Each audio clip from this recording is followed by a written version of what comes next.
Hallo und herzlich willkommen in meinem The Knitting Translator Podcast. Ich bin Ilona und ich wohne mit meiner Tochter und meinem Hund in der Stadt, die es nicht gibt, also in Bielefeld. Und ich bin sehr begeisterte Strickerin und sehr begeisterte Übersetzerin und das merkt man manchmal immer wieder in meinem Podcast. Heute rede ich aber nicht lange drum herum, sondern fange eigentlich gleich an, weil diese Folge als quasi eine Fortsetzungsfolge zu der Folge Nummer 13 erscheint. Also die werde ich hier auch verlinken. Und in beiden Folgen geht es um Traumprojekte. Also um Projekte, die mir sehr, sehr gut gefallen und die ich im Prinzip sehr gerne anschlagen würde oder die ich zumindest gerne haben würde. In der Folge davor habe ich über Projekte gesprochen, die eigentlich schon fast eine feste Planung für dieses Jahr sind. Für die habe ich teilweise auch schon Garne oder ein Projekt habe ich auch schon angeschlagen. Und ja, bei den anderen ist davon auszugehen, dass ich bald mit denen anfangen kann. Bei den Projekten, um die es heute geht, beziehungsweise um die es in dieser Folge geht es um eine etwas andere Kategorie von Traumprojekten. Die sind weniger Planung, mehr Traum, weil es gibt bei jedem dieser Projekte gibt es irgendwas, was mich davon abhält, dass ich das Projekt als für mich direkt umsetzbar betrachte. Welche Hindernisse das genau sind, darüber spreche ich bei jedem einzelnen Projekt dann einfach und wir fangen direkt an. Bei dem ersten Traumprojekt aus dieser Kategorie geht es um den Chestnut Cardigan von Marie Wallen. Den Namen habt ihr bestimmt schon gehört. Es gibt auch immer wieder hier Knit-Alongs, also Karls, auf Instagram, wo man ihre Designs nachstrickt. Das habe ich noch nicht gemacht. Und ich habe bisher auch noch kein einziges Design von Marie Wallen gestrickt. Und ja, den Cardigan zeige ich hier. Habt ihr vielleicht auch schon gesehen. Das Design findet man in einem ihrer Bücher. Es gibt ja immer so Magazine von ihr, wo ganz viele verschiedene Designs sind. Auch dieses Magazin habe ich hier. Ja, ich habe das Magazin, glaube ich, jedenfalls hier. Da möchte ich auch vielleicht ein paar andere Modelle mal nachstricken. Ich gucke mal, ob ich dieses Modell finde. Es gibt sehr viele verschiedene wunderschöne Modelle. Ich mag Strickstücke mit Colorwork, also insbesondere wenn es so, ja genau, das ist sehr klein eigentlich so abgebildet. Das ist natürlich das gleiche Foto oder sieht sehr gleich aus, also ist quasi im gleichen Kontext aufgenommen. In näher gibt es das auch. Und das Colorwork ist einfach wunderschön. Ja, das sieht man hier ein bisschen näher. Man sieht auch, dass sehr, sehr viele so Erdtöne verwendet wurden bei den Farben. Das sind alles meine Farben, also Farben, die ich mag. Ich glaube auch Farben, die mir stehen. Ich habe auch gleiche Haarfarbe wie das Model in diesem Bild. Aber das ist Colorwork. Das ist quasi der Vorteil und der Nachteil dieses Designs für mich. Ich stricke überhaupt nicht gerne Colorwork. Es nervt mich total, ständig die beiden Fäden so richtig legen zu müssen. Und sie verziehen sich ganz bisschen beim Stricken. Dann entsteht unterschiedliche Fadenspannung. Und ich finde es einfach unbequem. Ich kann dann nicht so schnell stricken, wie ich es sonst möchte. Und beim Colorwork-Stricken verzähle ich mich ständig. Ja, man muss ja meistens zählen. Gut, je einfacher die Wiederholung ist, umso einfacher ist es, umso weniger oder umso einfacher kann man halt mitzählen. Aber ich sage das immer wieder in meinen Videos, mein Leben ist so strukturiert, dass ich nur ganz wenige Zeiten habe, wo ich nicht müde bin und konzentriert stricken kann. Eigentlich gibt es kaum solche Zeiten, bis gar nicht. Und wenn ich nur 2, 3, 5 Minuten vielleicht oder bis zu einer halben Stunde habe, in der ich ja in Ruhe Colorwork stricken kann, dann werde ich ewig dafür brauchen, um so ein wunderschönes Teil zu stricken. Deswegen, ja, das ist ein großes Problem für mich. Ich möchte sowas sehr gerne haben, aber ich weiß einfach nur, das wird so lange dauern, dass mich das frustrieren wird und ich das wunderschöne Stück vielleicht nicht fertig stricken kann. Aber so ganz hoffnungslos bin ich nicht. Irgendwann werde ich das machen können. Bin ich mir ziemlich sicher, nur noch nicht jetzt. Also und noch nicht in absehbaren Monaten, würde ich sagen vielleicht. Außerdem ein zweiter großer Nachteil für mich bei diesem Design ist, dass die Beschreibung, also die Strickanleitung, beziehungsweise das Design ist so gemacht, dass der Cardigan in Stücken gestrickt wird. Also wirklich die beiden Vorderteile getrennt, einfach nur von oben nach unten, glaube ich, auch komplett einzeln. Der Rückenteil komplett einzeln und die beiden Ärmel. Und das wird alles zusammen genäht. Das sage ich auch immer wieder in meinen Videos, das ist für mich nicht unbedingt der gangbare Weg. Ich weiß einfach nur aus der Vergangenheit, dass ich, egal was ich fertig stricke, wenn ich das in Teilen gemacht habe, dann werden diese Teile ganz lange liegen. Und wenn die Teile nicht ganz lange liegen, sondern ich es hinkriege, die zusammenzunähen, dann liegen sie ohne Bündchen ganz lange oder ohne Reißverschluss oder ohne Knöpfe. Also irgendwas oder jeder weitere Nähschritt ist für mich fast schon unüberwindbar. Eine sehr nette Zuschauerin hat mir geschrieben, dass ich natürlich meine Einzelteile in die nächste Schneiderei geben kann und sie sich sehr freuen werden, mir das passend zusammenzunähen. Das ist ein sehr, sehr guter Ratschlag und den gebe ich gerne weiter an euch. Ja, ob ich in diesem Fall davon Gebrauch mache, wird eher nicht passieren, weil ich Colorwork nicht in Teilen stricken werde. Die Inga von The Knitting Traditions Podcast hat den Cardigan gestrickt und zwar hat sie das Design dann so angepasst für sich, dass sie in Runde gestrickt hat. Ja, also sie hat unten angefangen, komplett in Runde gestrickt, hier weiter in Runde gestrickt und ja, keine Ahnung, wie sie den Kragen gemacht hat. Wahrscheinlich einfach, ich weiß es nicht. Ich habe mir auch die Strickanleitung nicht gelesen, also ich weiß nicht, wie hier geformt wird, aber irgendwie wird das gepasst haben bei ihr. Jedenfalls hat sie in Runde gestrickt mit einem Panel hier in der Mitte zum Steaken, also zum Schneiden des Strickstücks, wenn es fertig ist. Und hier mit so Steak-Einlässen, also hier quasi, wo die Ärmel Öffnungen reinkommen sollen. Da hat sie auch so einen Steak-Bereich mit eingestrickt. Und dann hat sie halt hier durchgeschnitten und die Ärmel von oben nach unten gestrickt, glaube ich. Ja, und dann halt die Knopfleisten reingemacht. Und den Kragen, glaube ich, oder den Kragen hat sie direkt mir gestrickt, das weiß ich nicht mehr genau, was sie erzählt hat.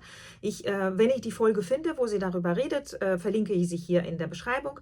Aber ansonsten ja, wäre das die Idee für mich, wie ich so ein komplett Colorwork Cardigan stricken kann in Runde. Steaken macht mir keine Angst. Wenn ich das Stück schon schön gestrickt habe, dann habe ich da kein Problem, da reinzuschneiden. Habe ich noch nie gemacht. Aber ich gehe davon aus, dass mir das nichts ausmachen wird. Wenn ich meine Stücke fertig gestrickt habe, dann bin ich da normalerweise sehr, also ich habe keine Berührungsängste mit meinen Strickstücken, wenn sie schmutzig werden oder wenn sie ja, sich ein bisschen verziehen oder sowas, da habe ich keine Angst davor. Das sollen zwar schöne Kleidungsstücke sein, aber ich stricke sie, um sie zu tragen und nicht, um sie in ein Museum zu geben. Ja, von daher, also Steaken als Idee macht mir keine Angst. Ich habe aber noch nie was gestickt. Ja, also ich bin gespannt, ob ich das mal mache. Vielleicht wird dieser Cardigan der Weg dahin sein. So, das war dieses Traumprojekt. Das nächste Traumprojekt wäre eigentlich für meine Tochter. Und da geht es um die Taito Mitz, glaube ich, liest man das. Taito Mitz von Nina Pomerenke. Sie lebt in Schweden, ist ursprünglich oder stammt ursprünglich aus Deutschland, soweit ich weiß, hat auch Familie teilweise in Deutschland, irgendwo im Süden, lebt aber in Schweden mit ihrem Mann und ihren 2 Kindern mittlerweile.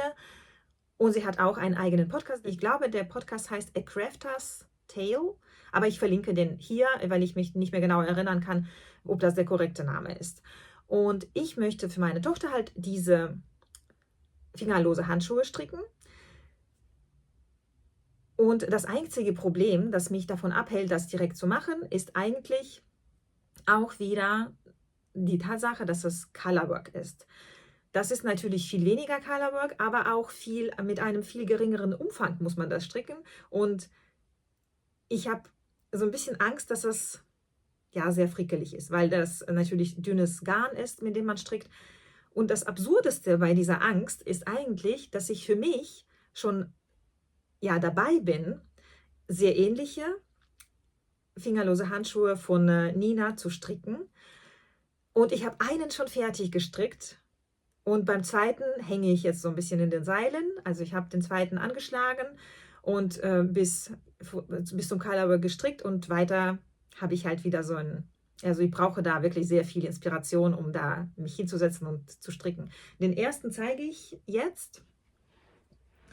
Für den habe ich 2 Tage gebraucht. Ja? Also es ist jetzt nicht so, dass ich da irgendwie lange dran gestrickt hätte. Aber ja, so diese Colorwork-Sache, da muss ich mich schon sehr, sehr konzentrieren. Und wenn ich das nicht kann, dann verliere ich sehr schnell die Geduld. So, das ist das Modell, das ich gestrickt habe. Das ist noch nicht gewaschen, nicht gespannt. Und also ich zeige hier das Bild, wie es aussehen soll. Und man sieht, dass ich noch die schwarzen Stickereien nicht eingefügt habe. Das werde ich aber machen. Das ist so ein bisschen ähnlich wie mit dem Nähen. Ja, da muss man halt eine Nadel in die Hand nehmen. Aber das werde ich machen. Das ist nicht viel. Aber sind sie nicht schön? Ja, die passen auch. Die sind noch alle Fäden nicht vernäht oder kein Faden vernäht. Die sind ein bisschen eng sitzend, aber das ist auch gerade ganz gut, glaube ich. Ja, auch hier die ganzen Fäden lasse ich jetzt so, die sitzen perfekt. Ja, hier ist auch Colorwork vorne, hinten. Ich habe aus Mondim-Garn gestrickt von Retrosaria Rosa Pomar. Die erwähne ich immer wieder. Das ist ein portugiesisches Garnherstellunternehmen, relativ klein, soweit ich weiß. Sie verbreiten sozusagen portugiesische, vorwiegend Non-Superwash-Wolle in der ganzen Welt. Und ich liebe ihre Mondim-Garne oder alle möglichen Färbungen von Mondim. Ist eigentlich Sockenwolle, aber ohne Nylon, beziehungsweise ohne Polyamid. Und deswegen nicht besonders haltbar, wenn man nicht ganz, ganz, ganz, ganz fest strickt, habe ich gehört. Also bei mir sind sie nicht sehr haltbar gewesen, aber für sowas und für die Kleidung finde ich das Garn wunderschön. Ist ein bisschen rustikal, aber angenehm rustikal. Ja? Ich zeige, welche Garne ich dafür verwende. Ich habe hier also 3 verschiedene Farben, ja, also 3. Das ist auch Mondim von La Bien-Aimée. Das also ich hatte so eilig, das zu wickeln, dass ich das per Hand gewickelt habe, irgendwo unterwegs. Hier sieht man, ja, also sind so dunkelgrün, grau, beige Töne. Ich werde hier vielleicht ein Bild von dem Strang einblenden, wie das im Strang ausgesehen hat. Also ist Mondim gefärbt, aber von La Bien-Aimée. Dann habe ich ein graues Garn. Also hier der Wolf ist in Grau. Ja, hier ist auch grau. Das ist das hier. Da muss ich mal schauen, wie das Garn eigentlich heißt. Nee, an den Namen kann ich mich jetzt nicht erinnern. Das ist Shetlandwolle, aber ich kann mich an den Hersteller überhaupt nicht erinnern. Werde ich hier einblenden. Ja, und ja genau, ich habe gerade gelogen. Ja, ich habe gesagt, ich habe beim zweiten schon das Bündchen gestrickt, habe ich nicht. Ja, ich habe angeschlagen, 2 Reihen gestrickt oder 3 und jetzt habe ich das hier, weil ich die Nadeln gebraucht habe für was anderes, was viel schneller ging. Ja, also so viel. Vom zweiten habe ich gestrickt. Und das ist Mondim in Weiß, in Farbe 100. Genau, also direkt von Retrosaria Rosa Pomar. Mondim in Farbe 100. Das war das Traumprojekt mit Hindernissen Nummer 2. Dann das Traumprojekt Nummer 3 ist das Cloudbow Kleid von Reed Keys. Das ist auch aus dem gleichen Pompom-Magazin. Das ist übrigens Nummer 40. Genau, Nummer 40, dieses wunderschöne Pompom-Magazin. Dieses Modell ist ein Traumprojekt Nummer, was auch immer, aus der Folge 13. Ja, also das plane ich zu stricken. Dafür habe ich auch verschiedene Garnauswahl, also eine Garnauswahl, die ich dafür nutzen könnte. Das ist so schön. Und das Kleid ist auch hier drin. Und ich gucke mal schnell, dass ich es finde. Hier sind auch viele andere Projekte, aber das mache ich nicht jetzt. So, und dann, dieses Kleid kann man entweder als Kleid oder als Bluse stricken. Ja, das ist das Interessante bei diesem Projekt. Jetzt weiß ich nicht, wie ich das am besten machen kann. So und so irgendwie. So, das, ja gut, ich blende es einfach ein, aber man sieht, dass ich die beiden in dem Magazin habe. Ich weiß auch nicht, warum ich das so zeige. Das ist, glaube ich, eher hinderlich. Also ich zeige auf jeden Fall hier größere Aufnahmen, sowohl für die Bluse als auch für das Kleid. Das Kleid, dieses Design wird, ich glaube, aus 2 Strängen, aus 2 Fäden Silk Mohair gestrickt. Ich bin mir nicht sicher. Ich glaube, man strickt das zweifädig, kann aber auch einfädig sein. Also Silk Mohair einfädig, ein ganzes Kleidungsstück. Ist alleine schon für mich so ein bisschen das rote Tuch. Und ich zweifle so ein bisschen an der Tragbarkeit. Die Bluse trage ich wahrscheinlich schon, aber ich möchte eigentlich das Kleid haben. Da bin ich mir nicht sicher, dass ich es häufig tragen würde. Vielleicht aber schon. Ja, kommt natürlich auf die Farbauswahl an. Ich bin mir noch sehr unentschlossen, finde aber das Design sehr, sehr, sehr, sehr schön.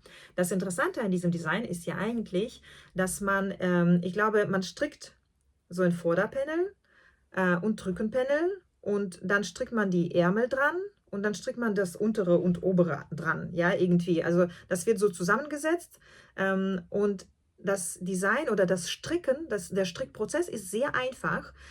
So wurde das in unterschiedlichen Podcasts erklärt und dadurch ist das auch sehr reizvoll und das ist halt so ein oversiziges Stück.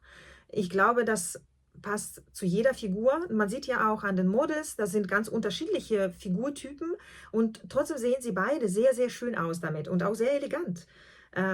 Ja, das möchte ich auf jeden Fall irgendwann angehen. Ich bin mir unentschlossen, ob ich das Ding auch anziehen werde und deswegen warte ich noch ein bisschen. Dann kommen jetzt 2 Pullover, oder 2 Pullover-Designs, beide von Sari Nordlund, eine finnische Designerin, die auch recht bekannt ist und von der ich glaube, noch nie ein Design gestrickt habe. Und ich liebäugle schon sehr lange mit den beiden Designs. Das ist einmal Aurelia Pullover und einmal Billy Pullover. Billy Pullover gibt es, glaube ich, länger und deswegen ist das auch bekannter. Aber Aurelia Pullover gefällt mir eigentlich besser, zumindest in der Farbe, in der es hier abgebildet wird. Und hier ist, also die Wolle hätte ich gehe jetzt eigentlich gar nicht auf die Wolle vielleicht ein, oder doch. Ich schaue mal, wird aus Dicke-Wolle gestrickt. Und Billy Pullover auch, glaube ich, aus dicke Wolle, aus Worsted. Genau, also Aurelia Pullover wird aus etwas dünnerer Wolle, aus dicke Wolle gestrickt und Billy Pullover aus etwas dickerer Wolle, aber der Unterschied ist nicht sehr groß. Das Problem dabei ist, dass es quasi fast komplett mit Zöpfen bedeckt, also oder mit Zupfmuster. Zupfmuster stricke ich sehr gerne. Ich bin da auch recht schnell. Ich vertue mich ganz selten, es sei denn, das ist Celtic Cardigan, bei dem ich mich ganz häufig vertan habe bei einem Zopf. Aber bei so Zöpfen, also Zöpfe kann ich in der Regel ganz gut im Kopf behalten und die auch nachstricken. Aber dadurch, dass das halt komplett verzopft ist, fürchte ich, dass das so langsam gehen wird, dass ich wieder die Motivation verliere. Ja, also ihr merkt, ich habe, ja, sage ich mal, viele Ängste in Bezug auf meine eigene Motivation. Ja, Stricken ist für mich halt etwas, was mein Leben schöner macht. Noch schöner. Und wenn dieses Ziel nicht schnell erreicht werden kann, dann bin ich schon mal demotiviert. Aber außerdem, nicht aber, sondern außerdem habe ich gerade was Wunderschönes, komplett verzupftes auf den Nadeln und komme da gerade nicht weiter, weil andere Sachen, die schneller gehen, immer als erste rausgeholt werden aus den Taschen und Körben. Und ich sehe einfach, dass ich da nicht so hinterher bin. Das geht auch schnell, wenn ich mich hinsetze und stricke, aber irgendwie greife ich immer zu etwas, was dann halt schneller geht, wo ich mich nicht so doll konzentrieren muss. Und dann bleibt halt dieses Kleid, dieses Zopfkleid liegen. Und solange ich das Kleid nicht fertig habe, werde ich keinen anderen, ja, komplett mit Zöpfen versehenes Kleidungsstück stricken. Einfach nur quasi aus Prinzip. So, die beiden Pullover. Und dann kommt wieder was mit Zöpfen, also das gleiche Problem, nur in einem kleinen Umfang, weil hier sprechen wir über die über die Kniestrümpfe.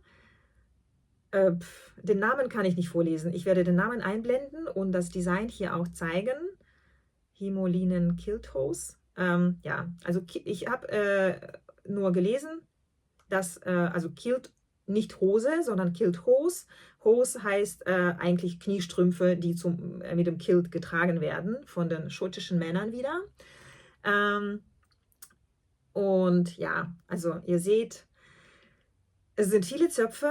Das Interessante an diesem Design ist auch, man strickt zuerst diesen Zopf oben und dann strickt man vom Zopf oben den Strumpf eigentlich nach unten, ja, so bis zu der Spitze. Und eigentlich ist das sogar ein ähnlicher Zopf, also ist auch ein keltischer Zopf, glaube ich, wie bei dem Celtic Cardigan, den ich ja gerade stricke. Und ich hatte schon mal angefangen, diese Kniestrümpfe zu stricken. Und ich habe für den Zopf, für einen Strumpf, eine Woche gebraucht. Ja, da war es aber gerade irgendwie ganz schwierig in meinem Leben, was Konzentration angeht, noch schwieriger als jetzt. Und das hat mich so demotiviert, dass ich das Ding einfach kurz liegen lassen habe und dann geribbelt habe, damit ich es nicht sehen kann. Und ja, das Projekt erstmal in die ferne Zukunft geschoben. Aber ich möchte das sehr gerne stricken. Ja, also ich werde irgendwann im Urlaub vielleicht die Dinger stricken. Ja, vor allem Socken. Ich finde Socken recht langweilig zu stricken. Und deswegen, ja, hier vermischt sich so ein bisschen das Problem mit der Konzentration und mit den Socken. Und in jedem Fall, wenn ich diese Socken stricke, werde ich sie parallel, also gleichzeitig 2 Socken stricken mit unterschiedlichen Nadeln, weil ansonsten, wenn ich die erste Socke fertig habe, weiß ich, ich würde die zweite nie anschlagen bei der Geschwindigkeit. Also würde ich diese Socken oder werde ich diese Socken mal gleichzeitig stricken. Dann Traumprojekt Nummer 7. Wir sind schon bei 7. Es gibt insgesamt 12. Also nur damit ihr wisst, was auf euch noch zukommt. Traumprojekt Nummer 7 ist der Champagne Tank von Isabella Clarke. Ich lasse es wirken. Das ist einfach nur ein wunderschönes, ein wunderschönes T-Shirt. Also ein Sommerprojekt. Und wahrscheinlich werde ich es diesen Sommer auch anschlagen. Also von dieser Liste in die Liste der letzten Folge schieben und einfach stricken. Dieses T-Shirt wird aus Light Fingering gestrickt, also aus dünnerer Sockengarn, aus einem dünneren Sockengarn, beziehungsweise aus dünnerem Fingering-Garn. Was hat sie hier verwendet? Thinline. Ah ja, genau, Thinline hätte ich dafür. Ja, das ist auch das Garn, das hier verwendet wird. Genau, also das Garn von Sandnes, das hier im Design aufgeführt wird, habe ich auch zu Hause, aber ich habe auch andere Garne, die da von der Stärke passen würden. Ich habe auch verschiedene Farben. Ja, ich werde das wahrscheinlich anschlagen.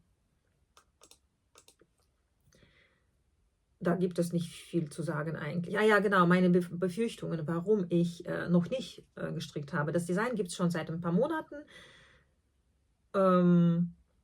Ich bin mir nicht sicher, dass das an meiner Figur gut sitzt. Ja, also ich muss da echt austarieren, welche Größe ich stricke und ob ich Modifikationen mache. Denn so wie das T-Shirt im Moment aussieht, ist das für dünnere Menschen, würde ich sagen, designt. Ich will nicht sagen, also ich weiß gar nicht, ich glaube, sie hat recht viele. Genau, die Größenrange ist eigentlich sehr umfangreich. Ich muss mal das Design, ich weiß gar nicht, ob ich es schon gekauft habe, entweder kaufen und mir angucken oder zumindest die Beschreibung in Ravelry ja, detaillierter angucken, um zu schauen, ob es um den Busen rum und um die Teile, um die Hüften rum irgendwie, ja, wie soll ich sagen, Design-Elemente bzw. so Design-Anpassungen gibt, um zum Beispiel einen großen Busen auch ja, nicht flach wirken zu lassen. Oder, also ich weiß nicht, wie ich mich da ausdrücken kann. Mir geht es einfach nur darum, dass ich mir nicht weiß, ob die Passform an mir so aussehen wird, dass mir das gefällt und ich das Ding überhaupt trage. Ja, also hier sind quasi meine Befürchtungen. Wird das wunderschöne Strickstück an mir auch noch so wunderschön aussehen und werde ich mir darin gefallen? Wobei, das ist ja nie so groß. Ich könnte das einfach mal probeweise stricken in der Größe, die im Design vorgeschlagen wird und dann anziehen und gucken, ob ich das auch tragen werde. Wahrscheinlich werde ich das auch so machen. Irgendwann. Vielleicht im Sommer. Das nächste Traumprojekt ist ein Pullover von Anna Johanna. Ja, für sie habe ich ja auch schon ein paar Mal Teststricks gemacht. Ich habe über sie auch schon gesprochen. Sie macht sehr, sehr schöne Designs. Ist auch eine finnische Designerin wie Sari Nordlund. Und es geht um den Pullover Lauha. Weiß nicht, ob ich das korrekt ausspreche, aber ich blende das ja hier ein und ich schreibe vielleicht auch hier den Namen und alles ist nochmal verlinkt. Und ja, wie ihr seht, das ist einfach nur ein Pullover mit einem sehr breiten Halsausschnitt, aber wunderschönen, also aber, weil mir so ein breiter Halsausschnitt nicht gefällt, deswegen aber. Und mit wunderschönen Designelementen unten am Bündchen und an den Ärmeln, also an den Händen, am Ärmelbündchen. So. Deswegen möchte ich es stricken und es scheint tailliert zu sein. Vielleicht sollte ich es lesen. Ich habe auch die Strickanleitung schon. Ich habe sie für meinen Teststrick bekommen. Wenn man für Anna Johanna strickt, dann bekommt man kostenlos ein anderes Design seiner Wahl quasi als Belohnung dafür. Mein Problem bei dem Anschlagen dieses Designs oder dieses Traumprojektes ist, dass ich ein weniger breites Halsausschnitt haben möchte und weiß noch nicht welchen. Ich möchte das nicht genauso machen wie unten, aber das wäre vielleicht tatsächlich so die Idee, dass ich einfach mal weniger Maschen anschlage, als ihm in der Strickanleitung angegeben. Und einfach ähnlich wie das Bündchen unten stricke, aber nicht gleich. Also so wirklich alles auf allen Seiten, so mit diesen grauen, zackigen ja, Ergänzungen wäre, glaube ich, zu viel des Guten. Aber ja, ich glaube, das ist nicht schwer, das anzupassen. Aber alleine dieser Gedanke, dass ich mich da noch ja, irgendwie mental damit beschäftigen muss und mir noch was rechnen muss vielleicht, oder dass ich eine Abneigung gegen das Rechnen hätte, aber ich muss halt relativ viel rechnen. Obwohl ich Übersetzerin bin, ich bin auch Unternehmerin und ja, arbeite auch immer wieder mit Zahlen oder mit genauen Aufgaben und Rechnungen und so weiter. Und das muss ich in meinem Hobby oder in meiner Freizeitleidenschaft eigentlich nicht machen. Das hält mich so ein bisschen auf. Aber ihr seht, da ist das Hindernis eigentlich nie so hoch. Das werde ich irgendwann überwinden und werde das Ding wahrscheinlich irgendwann anschlagen. Traumprojekt Nummer 9. Das ist ein Rock. Ein Rock der Rock heißt Augustins Nummer 23 von Anne-Sophie Welling. Das ist auch, ich werde den Namen der Designerin und des Projektes und ihren Firmennamen einblenden. Sie hat irgendwas mit Augustins als Namen für ihre Strickdesign-Unternehmungen und das werde ich auch hier einblenden. Das ist, wie ihr seht, ein wunderschöner Rock.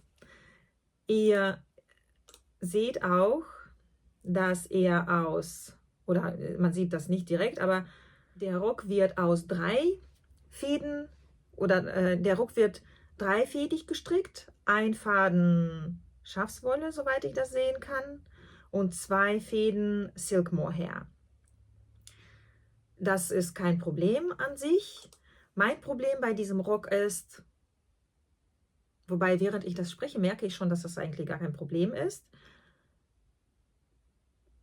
Bisher habe ich gedacht, dass ich den Rock wahrscheinlich nicht tragen würde, wenn ich ihn fertig stricke.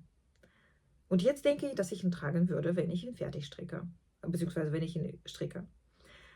Von daher denke ich, in diesem Moment wandert der Rock aus dieser Liste, also aus der Liste der Traumprojekte mit Hindernissen, in die Liste zu den Traumprojekten ohne Hindernisse. Ja, also den Rock finde ich toll. Deswegen gehen wir schon zum nächsten Projekt. Das 10. Projekt wäre ein Kleid von derselben Designerin. Das ist Augustins Nummer 11 und das ist ein sehr, sehr, sehr warmes, dickes, kuscheliges Kleid. Das Problem auch bei diesem Kleid ist mein Zweifel daran, dass ich es häufig tragen kann. Ich glaube, ich würde das sehr gerne häufig tragen und das Kleid und das Design entsprechen 100%ig meinem Geschmack und ja, so beides hat irgendwie, oder nicht beides, mein Geschmack und das Kleid, die Schnittmenge darin ist, dass das Kleid so einen Vintage-Touch hat. Und in meinem früheren Leben, bevor ich einen Hund und ein Kind hatte, hätte ich sowas auf jeden Fall eigentlich überall getragen, weil ich ganz häufig Schuhe mit hohen Absätzen getragen habe, mit dickeren hohen Absätzen. Und das Kleid würde perfekt dazu passen, gerade zu Stiefeln, zu so kniehohen Stiefeln mit hohen Absätzen, mit dickeren hohen Absätzen. Das ist so mein Lieblingsstiefel gewesen, meine Lieblingsstiefelform. Die trage ich gar nicht mehr. Und überhaupt Schuhe mit Absätzen trage ich auch fast nie mehr.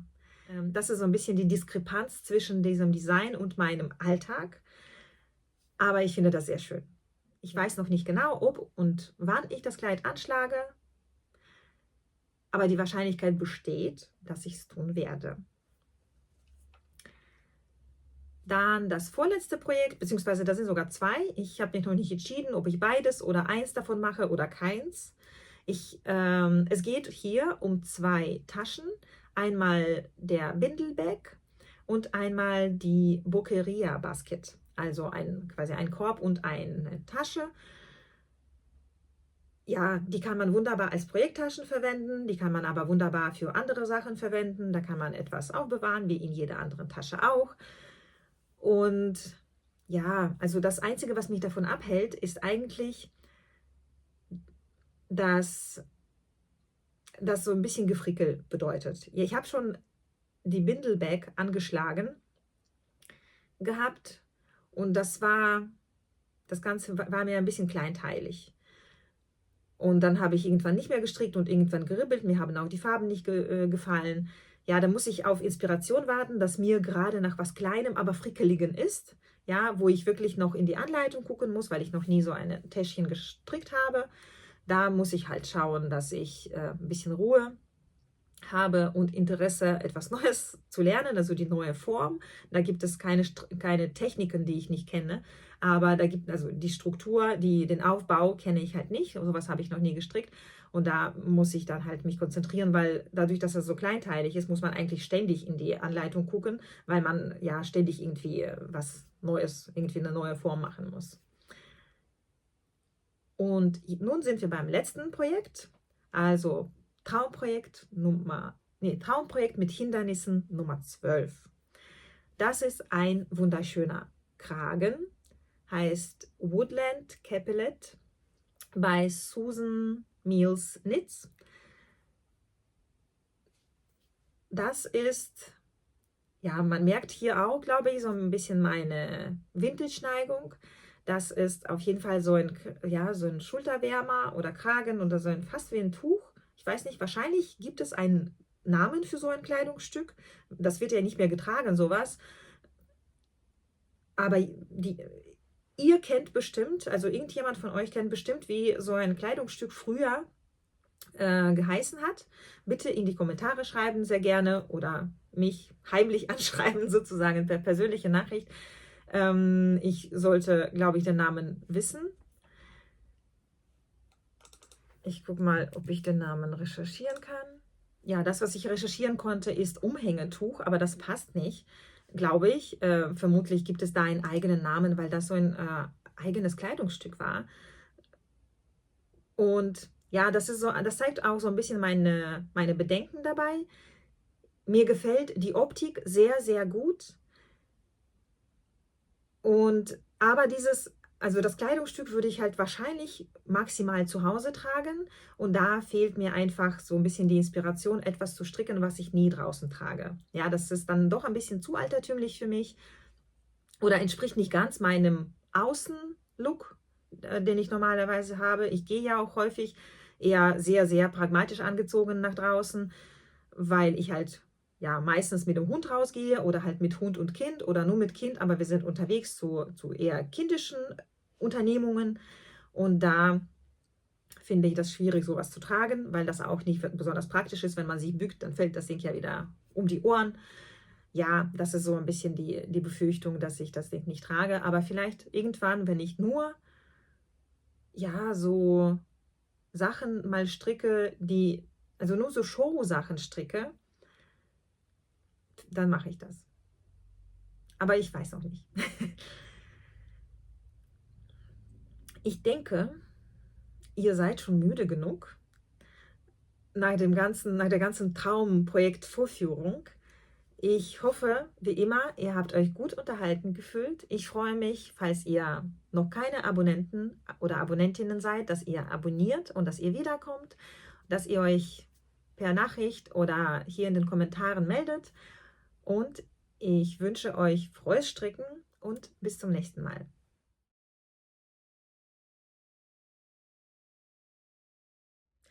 Hallo, hier ist jetzt Ilona aus der Zukunft. Wir haben wieder einen kleinen Zeitsprung gemacht und in diesem kleinen Videoschnipsel geht es jetzt um die Preise für die Verlosung zu Ehren von 1000 Abonnentinnen und Abonnenten meines Strick-Videocasts.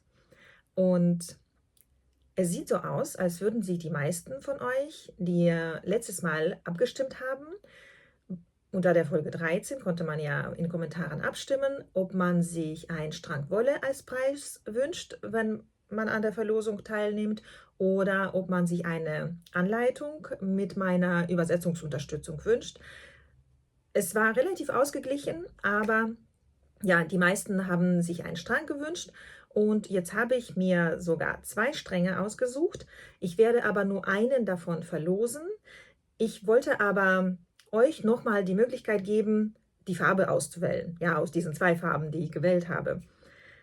Und die Verlosung läuft dann so ab, dass nachdem diese Folge ausgestrahlt bzw. veröffentlicht wurde, könnt ihr in den Kommentaren wieder abstimmen, indem ihr vielleicht einen netten Kommentar schreibt, eine Frage stellt und oder einfach nur das Wort der Farbe, also die Bezeichnung der Farbe reinsetzt, in welcher ihr euch diesen Strang wünscht. Die Farben zeige ich gleich und nenne sie auch und es ist mir auch nicht prinzipiell doch, es ist prinzipiell. Also die beiden Farbbezeichnungen sage ich dann der Einfachheit halber nochmal in Deutsch, weil die sind, glaube ich, hier gar nicht in Deutsch drauf. Genau. Und ja, dann im Prinzip reicht es, wenn ihr in den Kommentaren nur die Farbe nennt für den Strang, den ihr gewinnen wollen würdet. Damit nehmt ihr schon an der Verlosung teil. Wenn ihr aber drumherum noch was Nettes schreibt oder was weniger Nettes oder eine Frage stellt oder über eure Lieblingsprojekte oder Pläne für diesen Strang vielleicht schreibt, würde ich mich sehr freuen, damit ich auch ein bisschen Lesefutter habe. Ja, und jetzt zeige ich die beiden Stränge und sage dann noch ein bisschen mehr dazu. So, und der erste Strang ist der hier. Wie unschwer zu erkennen ist das die gleiche Wolle, aus der dieser Cardigan gestrickt ist. Und zwar ist das Fleece von West Yorkshire Spinners. Ja, das steht hier auch.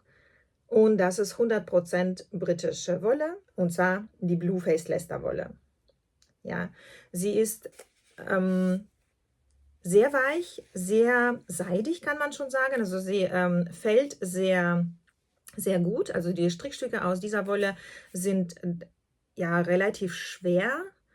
So ein bisschen wie Merino, aber vielleicht ein bisschen seidiger und ja, wirken halt ein bisschen schwerer, sind nicht schwerer, aber wirken ein bisschen schwerer, sodass sie gut in so etwas, also eigentlich in allen Arten von Strickstücken verwendet werden können. Ja, ich habe auch schon ganz verschiedene Sachen aus dieser Wolle gestrickt. Ich habe sie in unterschiedlichen Farben da und ich mag sie sehr, sehr gerne. Ich habe auch schon einige Strickstücke gezeigt, die ich aus dieser Wolle gestrickt habe, inklusive diesem Cardigan und ein Pullover und so weiter. Ja, also das ist die Farbe Fellside 1038 und die läuft 225 Meter auf 100 Gramm. Ich glaube, sie ist Non-Superwash, bin mir aber nicht sicher. Und wie man sieht, ist die Färbung, Moment, ich muss mal scharf stellen. So, die Färbung ist nicht monoton, steht nicht scharf. Die Färbung ist nicht monoton, sondern scheint auf dunklem Hintergrund gewesen zu sein oder da sind halt dunkle Härchen beigemischt. Vielleicht, also wie der Färbeprozess abgelaufen ist, weiß ich natürlich nicht, wobei das natürlich schon eine interessante Erfahrung für mich wäre, bei West Yorkshire Spinners in der Fabrik zu sein oder in der Mühle und Färberei und so weiter, weil ich die Wolle von ihnen sehr gerne mag. Das ist ein kommerzieller Hersteller, aber mit sehr viel Nachhaltigkeits- und ja, so Sozialpotenzial, sage ich mal. Ja, das ist also der erste Strang. Wenn ihr an der Verlosung teilnehmen wollt, dann wäre das Codewort für diesen Strang grün in deutscher Sprache. Ja, wir wollen jetzt nicht übertreiben. Und der zweite Strang, der ja quasi zur Auswahl steht als Preis, ist dieser hier. Und das ist auch Fleece 100% Blueface Leicester von West Yorkshire Spinners. Genau die gleiche Stärke, also Dicky, 225 Gramm auf 100 Meter. Und das ist aber eine natürliche Farbe, hellbraun. Und wir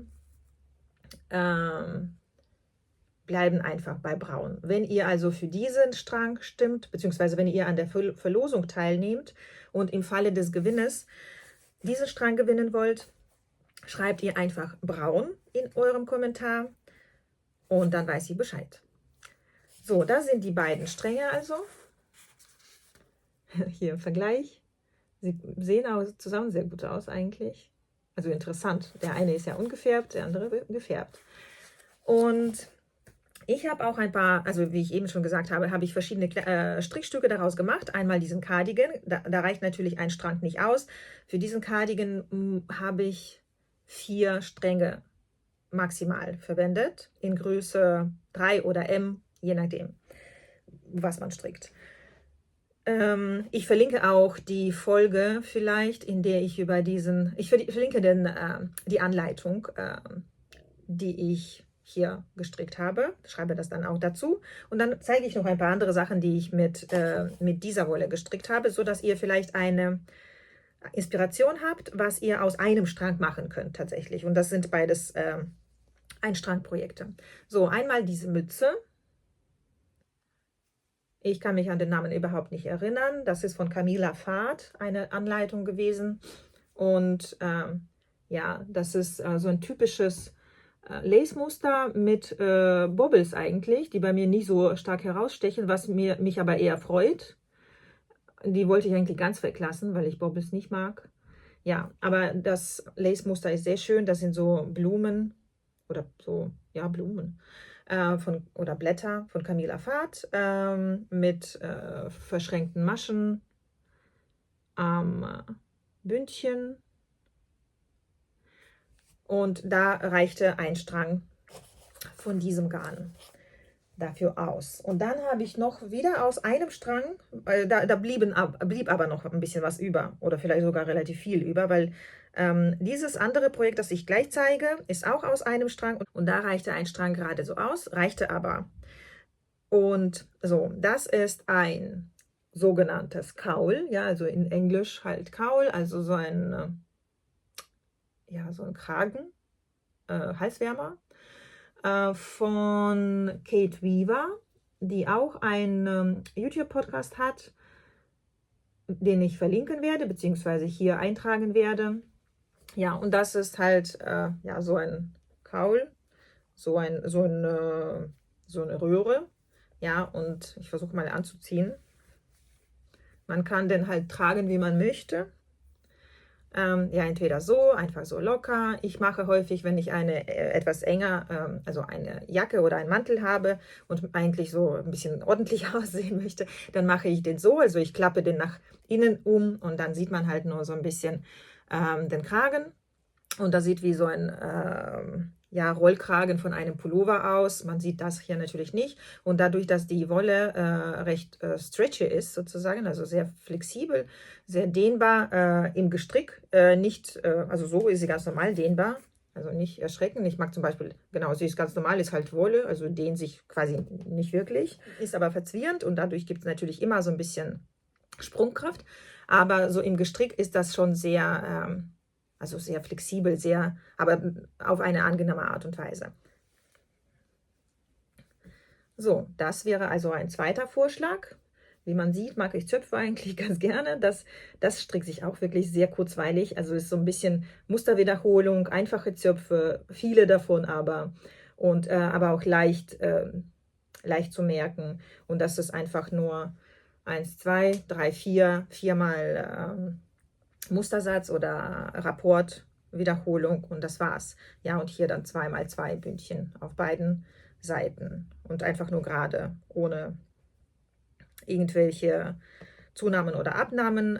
Das war bei mir hier die Anschlagkante und das war die Abkehrtkante, die ist breiter und das habe ich aber absichtlich so gemacht. Das ist nämlich bei mir hier die untere Kante, ja, die auf den Schultern liegt und das ist ja auch gut so, dass sie nicht so eng ist. Dann kann ich das besser unter dem Mantel ja, glatt legen. Beide Projekte nenne ich dann hier und verlinke ich auch in der Beschreibung. Ja, das war's zu der Verlosung. Ich hoffe, ihr seid mit meiner Garnauswahl zufrieden. Nochmal zur Wiederholung vielleicht, damit ihr nicht zurückscrollen müsst, weil ich so viel spreche wieder. Wenn ihr an der Verlosung teilnehmen wollt, schreibt ihr in den Kommentaren zu dieser Folge, Folge Nummer 14, einfach nur das Wort grün oder braun. Das würde schon reichen, um an der Verlosung teilnehmen zu können. Wenn ihr wollt, könnt ihr aber noch ein bisschen drum herum schreiben, was euch bewegt, welche Garne ihr mögt, welche Fragen ihr an mich habt, was ihr mit mir vielleicht teilen wollt, beziehungsweise mit allen teilen wollt, weil die Kommentare ja von allen gelesen werden können. Und ich freue mich auf eure Teilnahme an der Verlosung und ich freue mich sehr, euch was zu geben, dafür, dass ihr mir so viel Freude gebt. Und bis bald!